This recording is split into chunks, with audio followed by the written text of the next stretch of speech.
Halo, assalamualaikum warahmatullahi wabarakatuh. Lagi cari VGA super duper murah, harga di bawah setengah juta, mahal bos. Oke, kita ganti, harga di bawah 500 ribu rupiah. Nah, video kali ini mungkin bisa jadi referensi ya. Kita mau lihat kemampuan GPU yang tergolong tua dengan VRAM tergolong kecil. Buat saat ini, apakah masih gagah? Atau mulai lemah? Atau malah lemah banget? Yuk, tonton aja videonya. Eits, jangan lupa disupport dulu channelnya nih, biar makin berkembang lebih baik lagi ke depannya. Amin. Nvidia GTX 750 1GB DDR5 128 bit. Nongol awal tahun 2014, udah tua pastinya. Dan teknologi yang diusungnya udah mulai ketinggalan. Secara nggak langsung, Nvidia GTX 750 merupakan adik tingkat si celeng. Maaf, cespleng maksudnya. Untuk harga bekas VGA ini udah di bawah 500 ribu rupiah. Saya nemu merek Jotak di harga 490 ribu rupiah. Kondisi full set. Wih, menarik nih buat kita uji coba kemampuan gamingnya. Secara harganya golongan carry hore. Di sini yang saya coba merek Axel ya, salah satu merek yang bisa dibilang punya harga miring tapi nggak sinting, alias bikin pening. Karena merek ini bukan KW tapi ori. Oke, lanjut aja kita tes di PC Core i3 Gen 12, 16GB RAM, SSD M2 NVMe buat Windows dan hard disk buat game. Sebagian game bisa di 1080p ya, sebagian harus mengalah di resolusi rendah, dan sebagian ada yang hang. Nah, untuk driver yang saya gunakan driver paling baru dari Nvidia. PES 2023 sanggup bos. Ragu sih, tapi demi kepuasan kalian kita hajar aja bre. Bisa dilihat di spek kebaca bad nih, baik GPU sama VRAM. Asli jelek semua, tapi yaudahlah, seperti yang saya bilang kita paksa.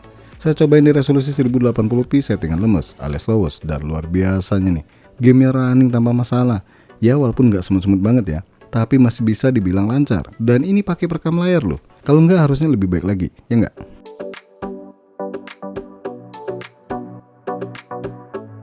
GTA 5 tetap bertahan di resolusi 1080p, settingan rata kiri dan sebagian off. Dan wow, amazing, fantastik.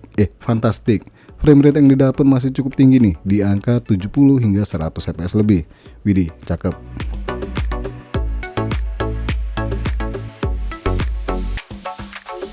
Dota 2, game yang tergolong lebih tua 1 tahun dari GPU-nya ini, saya coba mainkan di resolusi 1080p, settingan lemes, dan wow, lagi nih, frame rate yang dihasilkan masih cukup tinggi nih, di angka 80 hingga 100 fps lebih.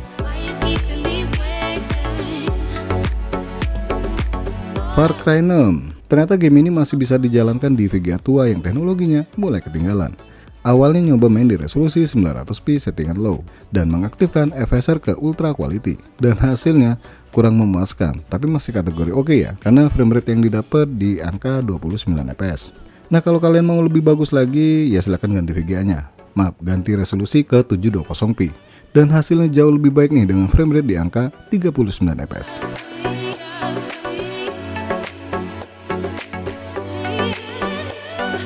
Forza Horizon 5, lanjut game balap sepeda. Halah, balap mobil, jelasnya bukan mobil SMK. Di game ini kita pakai resolusi 1080p, settingan very low, dan nggak dianiaya. Nggak disangka-sangka, masih tembus 30 fps. Ya pas-pasan banget sih. Yang jelasnya kalau mau turun resolusi ke 900p, hasilnya bisa lebih baik lagi.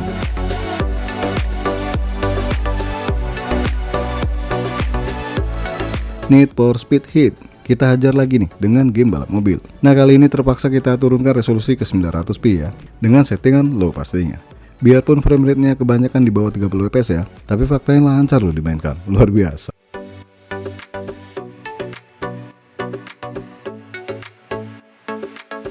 Resident Evil 4 Remake, bisa bos. Remeh, bisa dong. Tapi ya apa ya, settingan paling rendahan, low maksudnya. Kemudian resolusi 720p, FSR modenya ultra performance, dan wow, biar kata gambarnya hancur, mainnya ngawur, tetap aja nih VGA tua ini bisa menjalankan game baru ini biar kata terengah-engah. Mungkin kalau bisa ngomong, VGA bakal ngomong gini, woi nyadar, nah pasti maksa banget.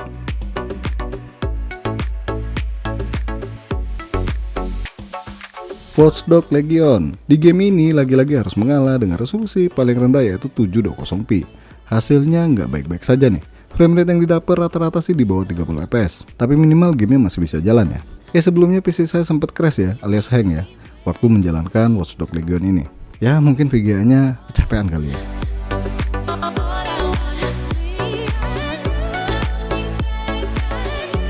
Apex Legends main di resolusi 1080p settingan rata kiri. Nggak nyangka banget gamenya nggak jalan. Canda jalan. Jalan kok. Bahkan frame rate-nya bisa tembus 100 fps lebih. Sekali-sekali ya. Padahal game ini lebih mementingkan kemampuan GPU dibandingkan prosesor.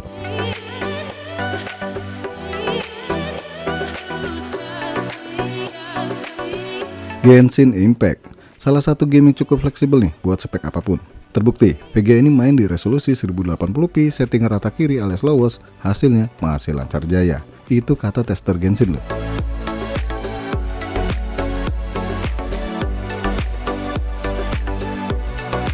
Valorant, game yang bisa dibilang enteng ini, kalau settingan low, pastinya frame rate hampir tumpe-tumpe. Tembus 300an fps, tapi kalau di settingan high, jangan berharap ratusan fps. Yap, frame rate-nya langsung drop di bawah 100 fps. Cuma jelasnya ya masih lancar ya.